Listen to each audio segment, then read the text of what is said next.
Adventures of Sonic, Episode 64, Robo Ninjas. Okay, I'm interested. Even Grounder lampshades that Sonic's not gonna fall for a fake chili dog stand again. Scratch says he'll yank on a rope and the building will come down on Sonic's head, regardless of whether he's suspicious or not. However, because the robots are too stupid to do it right away, Sonic is able to run away, magically have a disguise, temporarily keep the building from falling, and Tails takes the chili dogs. Then Grounder pulls the rope to test it out when Scratch is obviously in the way of the building, and Robotnik starts out yelling at Grounder, having seen what happened in the camera footage. He says that he's through telling the robots how to fight Sonic. They have to find a way to defeat Sonic themselves or not come home. Spike can't take Eggman seriously in this show. He keeps having empty threats. What kind of a villain has empty threats? Scratch says that Robotnik gets the big bucks. He's his own boss. He wouldn't get any bucks at all unless he stole them. That was dumb. A beautiful flute plays from a civilian with a triangular hat, and he's approached by the robots while talking in an obvious accent. The robots, oh good, never mind. They're not allowed to be a threat by actually beating up this guy like would be realistic, because that'd be too dark and edgy. Instead, the civilian beats him up. Because of course, the only time they have an Asian show up in this show, he's a kung fu master. He's a ninja specifically. Coconuts tells Robotnik what's up and says that he watches a lot of ninja movies on TV. Apparently this robot has a lot of free time. Surprisingly, Robotnik doesn't go back on his word and try to make Scratch and Grounder ninjas. Instead, he kidnaps the ninja for his skills. Then he flies his Eggmobile past Tails, as I think about how he'll roboticize the ninja with his roboticizer ray, and Tails lampshades that he could have attacked them and didn't. Robotnik says the brain drainer will rob the ninja's skills and implant them into Scratch and Grounder, idiots. Okay, so my first instinct was right. The show really is brain dead predictable. Though still not as much as the original Fleetway because they don't predict every plot twist. I like the idea of him making Scratch and Grounder competent ninjas, but I was expecting him to make original robots that could be counted on. He was mad at them. And why doesn't he make Coconuts a ninja too while he's at it? Also, it's weird that, well, I guess in universe Robotnik is racist and that's why he gives Scratch and Grounder these accents just because they have ninja skills, since he's in his 50s after all. It makes sense. Because the robots are still idiots, they waste time talking and Sonic overcomes Grounder. Scratch grabs Tails since that's all Tails is good for, and after Sonic compliments Scratch on that, Grounder keeps me busy and you grab the kid. Nice move, Scratch. Sonic humiliates Grounder, ruining his sword. He tells Tails helicopter, and he says he can't fly when he's holding him by the tails, only to hit Scratch with the tails. Tails hopes Sonic's right that the robots are no match for Sonic, and Sonic hopes so too when he just showed Donner Savvy arrogance. Robotnik says that something's missing. Yeah, make different robots. The ninja says that there's a philosophy to ninjing too. Robotnik plans to implant that philosophy into the robots to make them better ninjas. After Robotnik insults Scratch for yelling at him, Scratch intimidates him with his sword from far away, and Robotnik actually says whatever you say, like a coward. What? What kind of a boss is that? He's Robotnik! Why would he be intimidated of Scratch? They talk like fortune cookies, as I seriously wonder why this would make them better at fighting. I mean, their first mistake was not immediately attacking Sonic and instead yammering. Where in the ninja philosophy does it say, take forever to attack your enemies? When Sonic runs away, he stops because they're now right in front of him. So, the brain stuff makes them faster? Or what? Or just to... He jumps so that they run into a fully green tree, and the heroes jump over the bridges. They get knocked out of the tree, and the heroes despair that they'll never be able to beat Scratch and Grounder. Why weren't they always this competent? Sonic then fools them with a disguise he shouldn't have somehow, and expects us to be happy when he winks at the camera and...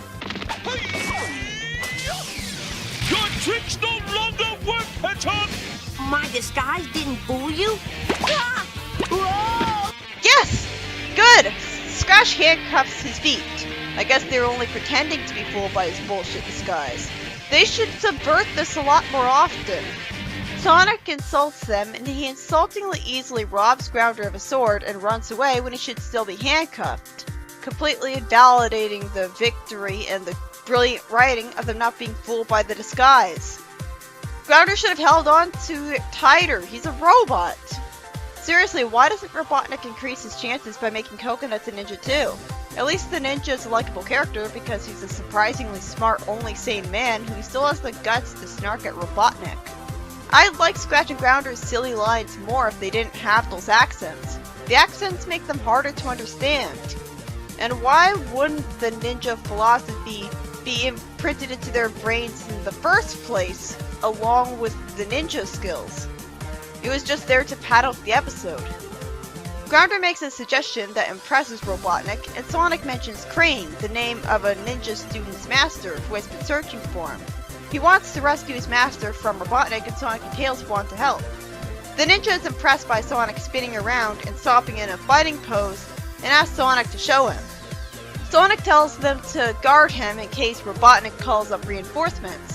Coconuts complains that he was put on guard duty, and Sonic tells him that he'll show him all the moves he needs. What, you think I'm stupid? Yes. That's both hilarious and wow, you're an asshole, Sonic. Coconut says he won't fall for Sonic's tricks, only to believe him when Sonic says to let him hit him first. This causes Coconut to jump over him somehow and fall into the water below the bridge. You could have at least had Sonic jump over him. It's not explained that maybe Coconut was expecting Sonic to jump to trick him, and thus he pretended to believe him and jumped to jump into him and sent him into the water, which I would have vastly preferred to happen instead of Sonic winning effortlessly like a smoked Gary Stew. I mean, Luigi wins by doing absolutely nothing is funny because he's the butt monkey who doesn't succeed. Sonic wins by doing nothing. Like, he might as well win by doing absolutely nothing. Sonic is threatened by a bunch of robots other than Scratch and Grounder for a change. But then it turns out that Scratch and Grounder have gone back to normal because the effects on their brains were only temporary somehow. Sonic tricks the robot ninjas into hitting an electrical thing with a sword and getting blown up.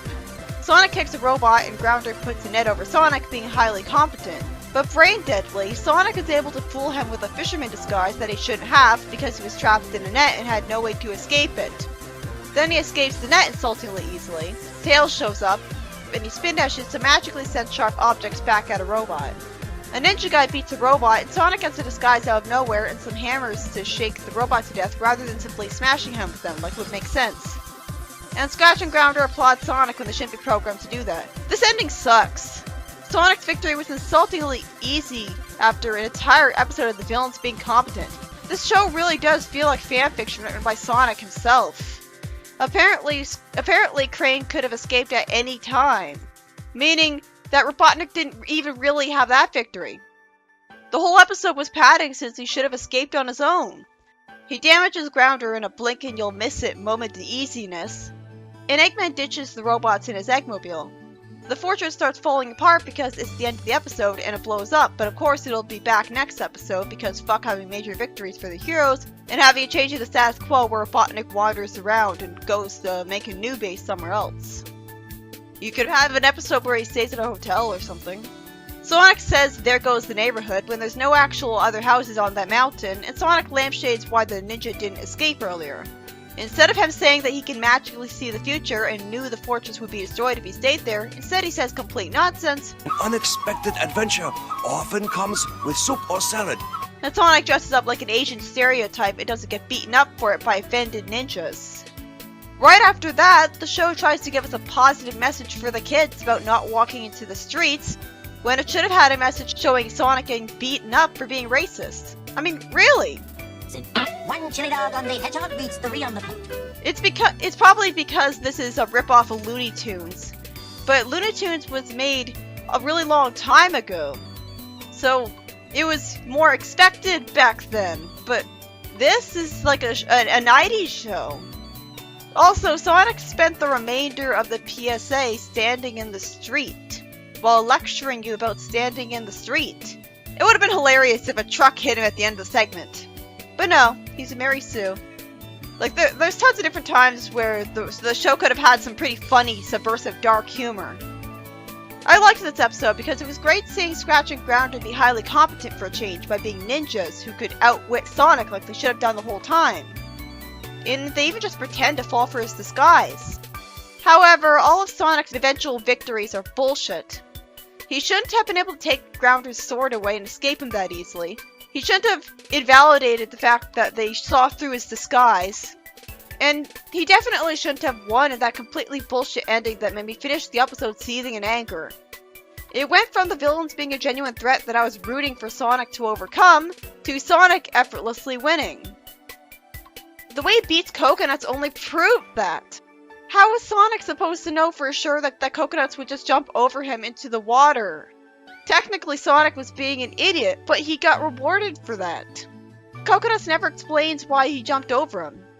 Sonic goes from being humiliated in a deconstruction, showing how robots with experience with him would actually behave, to him going right back to being a Gary Sue again. Crane had no reason not to escape earlier if he could bullshit escape that easily, and it was hard to understand Scratch and Grounder's dialogue because Robotnik insisted on giving them accents like the ninja had. If it was a natural consequence of them getting his brain juice, then why didn't they get his philosophy right away as a natural consequence as well? So that was padding. Sonic won insultingly easily. How many times have I said that in this show? It's not a sign of good writing when you root for the villains. At no point in Archie Sonic or Fleetway or Sad EM was I rooting for Sonic to lose and hating his smug, cocky face, no matter how many bad episodes or stories they had.